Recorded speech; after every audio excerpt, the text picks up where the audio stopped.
Morning student. आज कल हमने पढ़े थे फैराडे के नियम। तो ये इम्पोर्टेंट क्वेश्चन है, ये सिद्ध करने के लिए भी आता है एग्जाम में। तो आज इसको हम सिद्ध करेंगे। ठीक है।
ये यूके आकार का कोई हमारे पास फ्रेम है और इसके ऊपर हम एक वायर रखते हैं ए बी।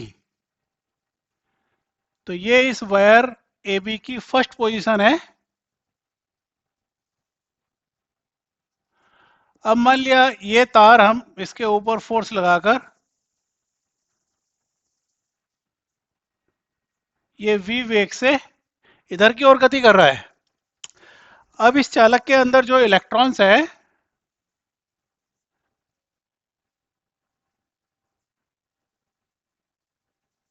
तो ये इलेक्ट्रॉन भी इधर को गति करेंगे हमारे। चूंकि इलेक्ट्रॉन इधर को गति कर रहे हैं तो एक धारा जो है अपोजिट डायरेक्शन में उत्पन्न हो जाती है। ये लास्ट लेक्चर में मैंने बताया था कि जो इलेक्ट्रॉन जब गति करते हैं तो इलेक्ट्रॉन के चलने के विपरीत दिशा में एक धारा उत्पन्न होती है। तो यहाँ पे इसमें एक करंट इधर को उत्पन्न हो गई। अब ये इलेक्ट्रॉन इस मैग्नेटिक फील्ड के अंदर इधर को गति कर रहा है। ठीक है। तो इस इलेक्ट्रॉन के ऊपर एक मैग्नेटिक फोर्स लगती है और मैग्नेटिक फोर्स की डायरेक्शन क्या होगी वो हम ज्ञात करेंगे फ्लेमिंग के दाएं हाथ के नियम से। फ्लेमिंग के दाएं हाथ का नियम क्या है कि अंगूठा तो हम धारा की दिशा में करेंगे और उंगली करेंगे हम मैग्नेटिक फील्ड की डायरेक्शन के अंदर। ठीक है। तो जो इलेक्ट्रॉन है उसके ऊपर फोर्स की डायरेक्शन हो गई नीचे की तरफ को। तो इस इलेक्ट्रॉन के ऊपर एक फोर्स ऐसे वर्क करती है नीचे की तरफ को। तो इसके अंदर जितने भी इलेक्ट्रॉन हैं वो सारे इस साइड के ऊपर आ जाते हैं और ये एंड जो है हमारा नेगेटिव हो जाता है। ऐसे ही इसके अंदर जो है धनायन है, तो धनायन भी ऐसे गति कर रहे हैं। तो धनायन के कारण जो करंट होगी वो हमारी इसी डायरेक्शन में होगी। यानी जो धारा होती है वो इलेक्ट्रॉन के चलने के विपरीत दिशा में होती है, और जो धनायन है उसके चलने की दिशा में होती है। तो धनायन इधर को जा रहे हैं तो करंट भी इधर को उत्पन्न होगी। तो इसके ऊपर एक मैग्नेटिक फोर्स वर्क करती है आ, ऊपर की तरफ को।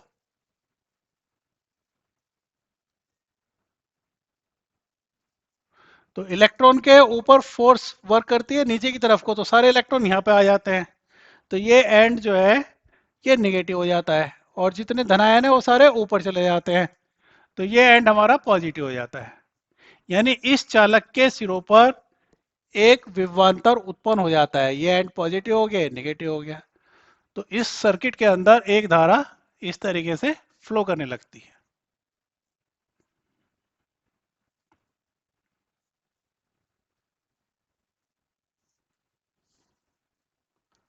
अब चूंकि इस चालक के अंदर धारा जो है हमारी इस ऊपर को मूव कर रही है, तो इसके ऊपर ये जो चालक है इसके ऊपर एक बल लगता है,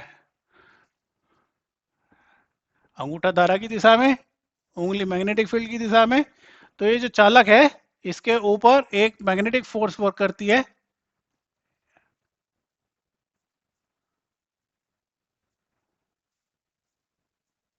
ये होती है IBL।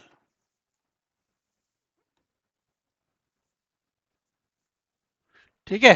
अब चूंकि ये चालक इधर को गति कर रहा है और इसके ऊपर मैग्नेटिक फोर्स इधर को वर्क कर रही है, तो इसको चलायमान रखने के लिए हमें इतनी ही फोर्स इस डायरेक्शन में इसके ऊपर लगानी पड़ेगी।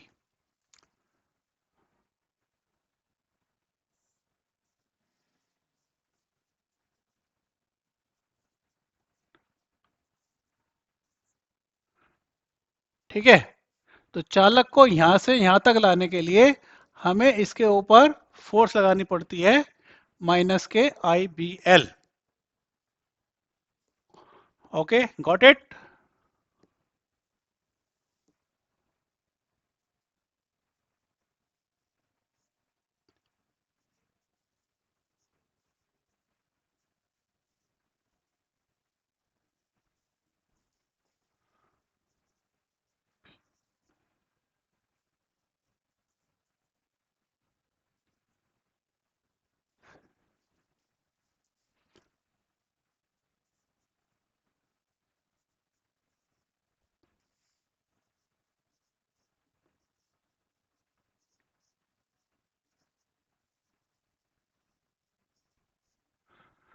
तो जो चालक तार है हमारा AB चालक,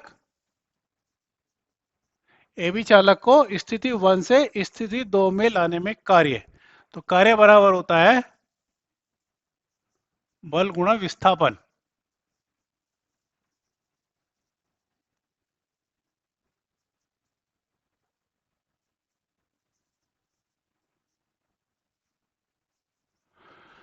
विस्थापन हो गया Δx, यहां से यहां तक।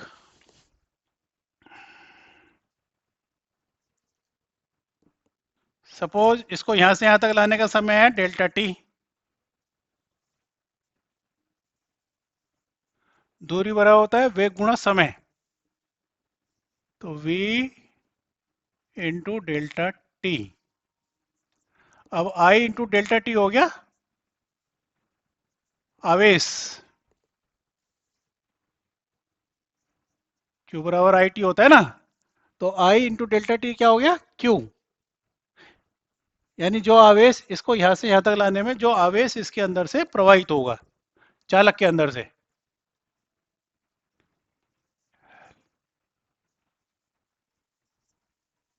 I और Δt को मैंने लिख दिया Q।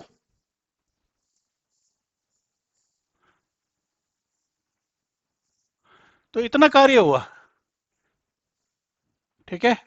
इस चालक को स्थिति 1 से स्थिति 2 में लाने में कार्य हो गया QBL/V।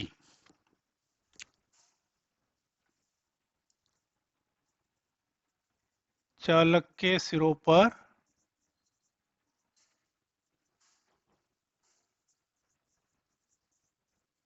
प्रेरित विद्युत वाहक बल।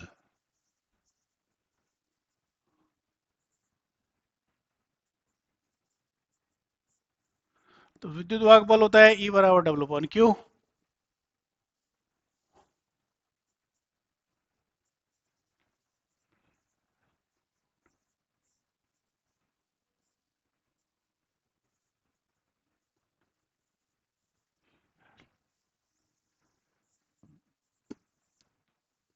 तो इसके सिरों पर इतना विद्युत वाहक बल हो गया E बराबर minus B L V. Okay. अब इस चालक को हम यहां से यहां पे लाए, तो इस चालक को यहां से यहां तक लाने में कितना फ्लक्स हमारा कटा। तो यहाँ पे जो ये चुंबकीय फ्लक्स है, इतना फ्लक्स ये कटा।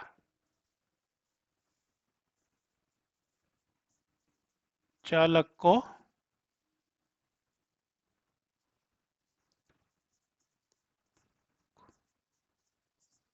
स्थिति 1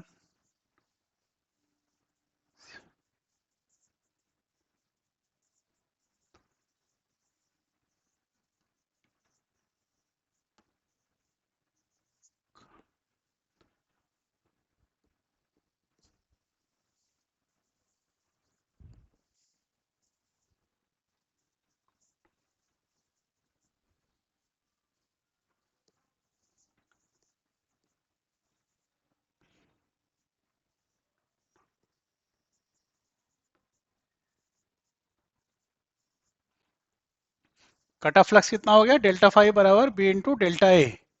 और डेल्टा ए कितना है, एल इंटू डेल्टा एक्स। ये लेंथ है, और ये डेल्टा एक्स जो है इसकी चौड़ाई है कटे हुए फ्लक्स की।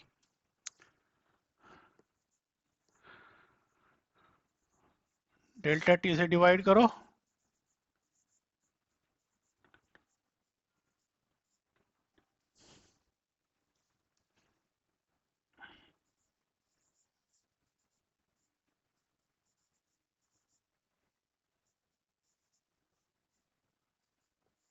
है ना, ये दूरी बटे समय हो गया। दूरी बटे समय को क्या हम बोलते हैं, वेग। अब इक्वेशन 2 और इक्वेशन 3 को कंपेयर करो।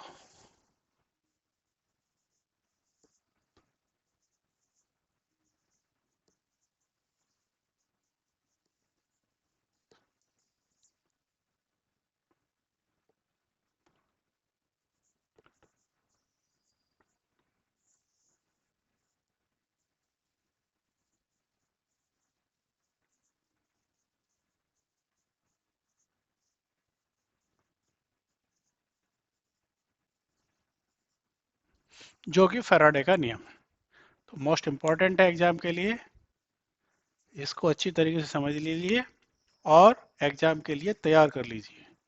मैं एक बार फिर इसको एक्सप्लेन कर देता हूँ। ये चालक है, चालक को हम v वेग से इधर को मूव कराते हैं।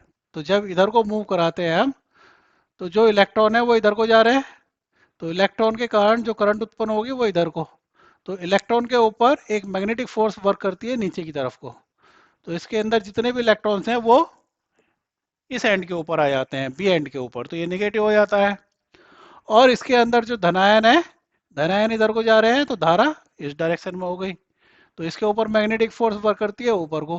तो ये एंड हमारा पॉजिटिव हो गया।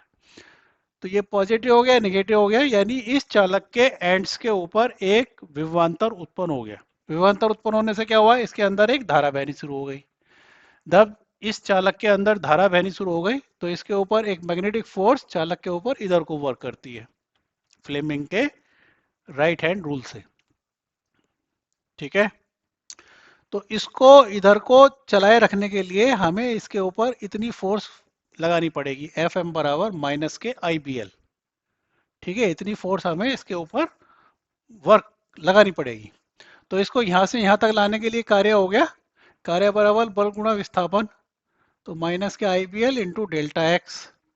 दूरी बराबर होता है वेग गुणा समय, तो v इंटू डेल्टा टी हो गया।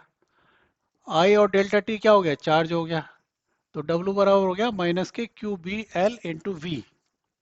अब विद्युत वाहक बल होता है E बराबर डब्ल्यू अपॉन क्यू। तो इसके अंदर वैल्यू रख के E की वैल्यू आ गई।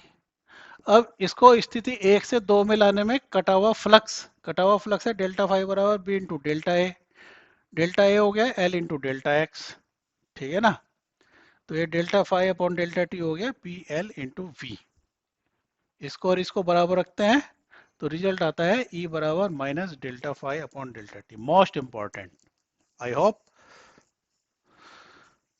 आप लोग इसको जो है आज ही तैयार कर लेंगे। ओके।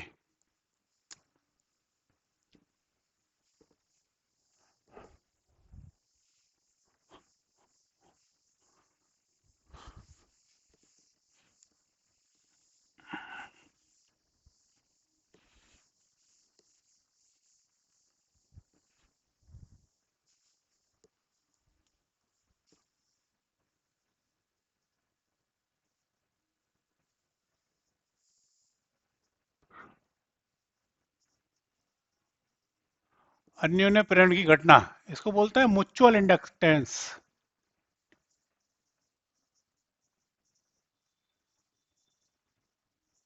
म्यूचुअल इंडक्टेंस क्या होता है?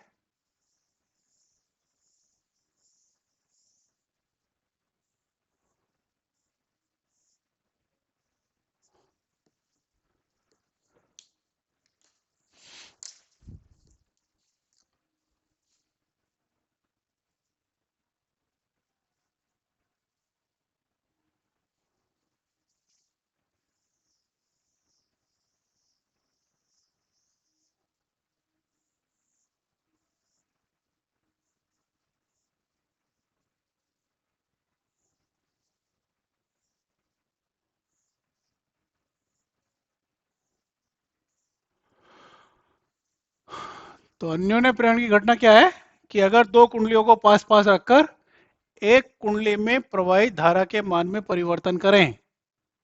जब इसके अंदर धारा प्रवाहित करते हैं तो मैग्नेट बन जाती है परिनालिका, है ना।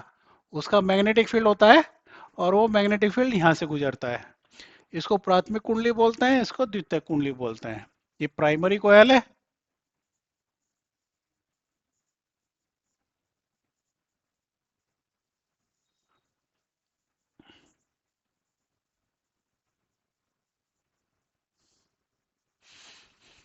तो यदि दो कुंडलियों को पास पास रखकर एक कुंडली में प्रवाहित धारा के मान में परिवर्तन करें तो द्वितीय कुंडली से बद्ध चुंबकीय फ्लक्स के मान में परिवर्तन होता है। यानी द्वितीय कुंडली से जो मैग्नेटिक फ्लक्स क्रॉस हो रहा है उसकी वैल्यू चेंज होती है। उसके अंदर क्या होता है, उसके द्वितीय कुंडली के अंदर एक प्रेरित विद्युत वाहक बल उत्पन्न हो जाता है। इस घटना को अन्योन्य प्रेरण की घटना कहते हैं। तो ये घटना जो है इसको हम बोलते हैं अन्योन्य प्रेरण की घटना। तो मान लिया यहाँ पे डेल्टा टी समय में डेल्टा आई धारा परिवर्तन करा और यहाँ पे फ्लक्स परिवर्तन होता है एन डेल्टा फाई। ओके। तो मान लिया प्राथमिक कुंडली के अंदर हम डेल्टा टी समय में डेल्टा आई धारा परिवर्तन करने से द्वितीय कुंडली के अंदर फ्लक्स परिवर्तन एन डेल्टा फाई होता है।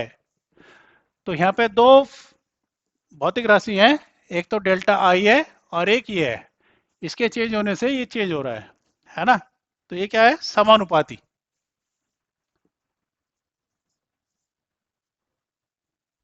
यहाँ पे जो फ्लक्स परिवर्तन है उसकी वैल्यू डिपेंड कर रही है धारा परिवर्तन के ऊपर।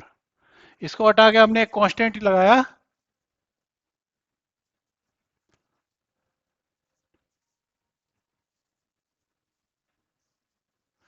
यहाँ पे m है अन्योन्य प्रेरण गुणांक। अन्योन्य प्रेरण गुणांक, ठीक है। अब यहाँ फ्लक्स परिवर्तन हुआ तो इसके अंदर फैराडे के नियम से एक वोल्टेज उत्पन्न हो जाती है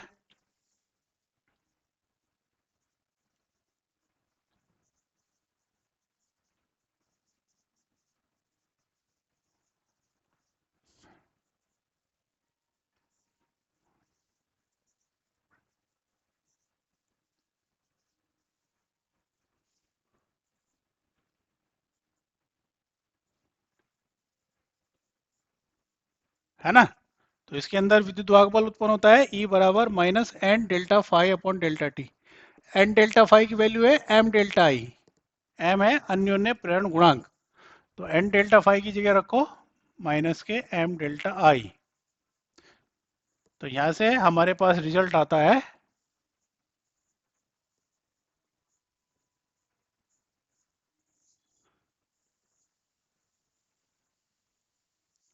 m बराबर minus E delta I upon delta T, और इसका मात्रक होता है हेनरी।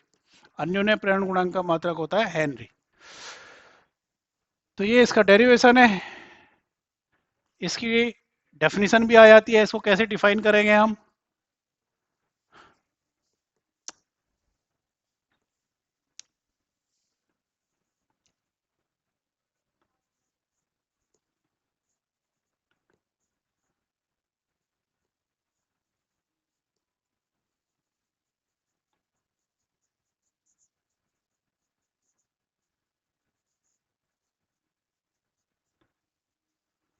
देखिए फिजिक्स के अंदर कोई भी डेफिनेशन है या कोई भी लॉ जो है उसको रटने की जरूरत नहीं होती। अगर हमें उसका फॉर्मूला क्लियर है तो हम उसको फॉर्मूले से एक्सप्लेन कर सकते हैं। कैसे बोलेंगे हम। दो कुंडलियों के बीच अन्योन्य प्रेरण गुणांक, द्वितीय कुंडली में उत्पन्न वह प्रेरित विद्युत वाहक बल है। विद्युत वाहक बल यहाँ पे उत्पन्न होता है। फिर सुनिए, दो कुंडलियों के बीच अन्योन्य प्रेरण गुणांक, द्वितीय कुंडली में उत्पन्न वह प्रेरित विद्युत वाहक बल है जो प्राथमिक कुंडली में धारा परिवर्तन की एकांक दर के कारण उत्पन्न होता है। फिर सुनिए, दो कुंडलियों के बीच अन्योन्य प्रेरण गुणांक, द्वितीय कुंडली में उत्पन्न वह प्रेरित विद्युत वाहक बल है जो प्राथमिक कुंडली में धारा परिवर्तन की एकांक दर के कारण उत्पन्न होता है। Okay, got it. तो ऐसे एक घटना होती है स्वप्रेरण की घटना। अन्योन्य प्रेरण की घटना के अंदर तो दो कुंडलियां हैं, और स्वप्रेरण के अंदर जो है स्वप्रेरण, इसको बोलते हैं self inductance. Self inductance,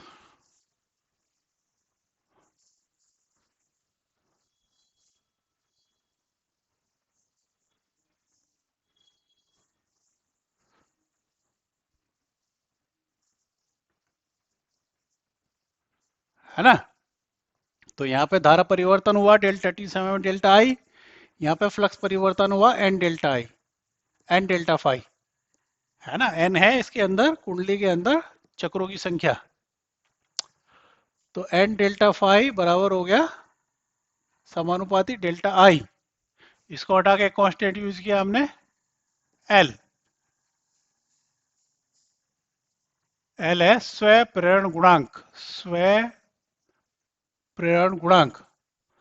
Faraday के नियम से कुंडली में उत्पन्न विद्युत वाहक बल E बराबर minus N delta phi upon delta T. इसकी वैल्यू रखो, तो L बराबर हो गया minus E delta I upon delta T. इसका भी मात्रक हेनरी होता है, इसको भी हम ऐसे ही डिफाइन करेंगे।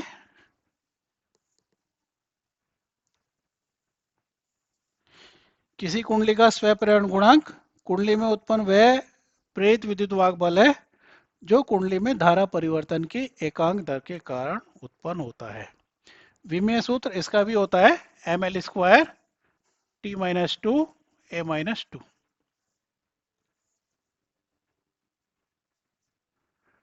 ठीक है, मात्रक और विमीय सूत्र कैसे निकालते हैं वो तुम्हें आना चाहिए। ओके, तो ये आज का लेक्चर बहुत इंपॉर्टेंट है। क्वेश्चन आते हैं इसके ऊपर एग्जाम में। आई होप आप लोगों की समझ में आया होगा। अगर कोई बात समझ में नहीं आती you can ask. Okay, good day, all the best.